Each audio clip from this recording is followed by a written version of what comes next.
ಪ್ರಿಯರೇ, ನಮಗೆಲ್ಲರಿಗೂ ನಮ್ಮ ತಂದೆ ತಾಯಿ, ಅಣ್ಣ ತಮ್ಮ, ಅಕ್ಕ ತಂಗಿ, ನೆಂಟರಿಷ್ಟರ ಮೇಲೆ ಅಪಾರವಾದಂತಹ ಪ್ರೀತಿ ಮತ್ತು ಗೌರವವಿದೆ. ಇದು ಸಹಜ ಮತ್ತು ಶ್ರೇಷ್ಠವಾದದ್ದು.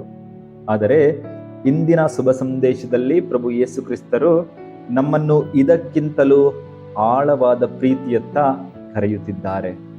ತನ್ನನ್ನು ನೋಡಲು ಬಂದ ತಾಯಿ ಮತ್ತು ಸಹೋದರ ಸಹೋದರಿಯನ್ನು ಕಂಡು ಯೇಸು ಹೇಳುತ್ತಾರೆ, ದೇವರ ಚಿತ್ತದಂತೆ ನಡೆಯುವವನೇ ನನ್ನ ಸಹೋದರ, ನನ್ನ ಸಹೋದರಿ, ನನ್ನ ತಾಯಿ ಎನ್ನುತ್ತಾರೆ.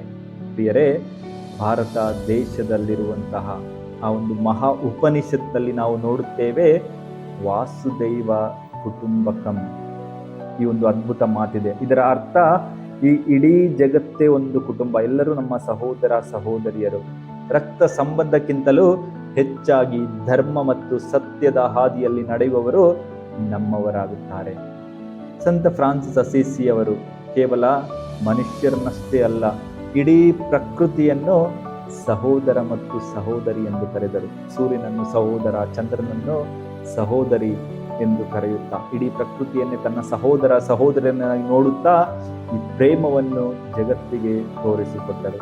ಅಂತೆಯೇ ಇಂದು ಸಹ ನಾವು ಪ್ರಭು ಯೇಸು ಕ್ರಿಸ್ತರನ್ನು ಪ್ರೀತಿಸುತ್ತಿರುವಾಗ, ದೇವರನ್ನು ಪ್ರೀತಿಸುತ್ತಿರುವಾಗ, ನಾವು ಎಲ್ಲರನ್ನು ನಮ್ಮ ಬಂಧು ಬಳಗದವರನ್ನಾಗಿ ಹೆಚ್ಚಾಗಿ ಪ್ರೀತಿಸಬೇಕು. ಪ್ರಿಯರೇ, ಆದುದರಿಂದ ಇಂದು ನಾವು ದೇವರ ಚಿತ್ತವನ್ನು ಮೊದಲನೇದಾಗಿ ಮಾಡೋಣ.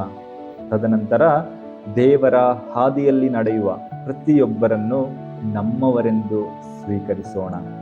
ಕ್ರಿಸ್ತನಲ್ಲಿ ನಾವೆಲ್ಲರೂ ಒಂದೇ ಕುಟುಂಬವಾಗಿ ಬಾಳೋಣ.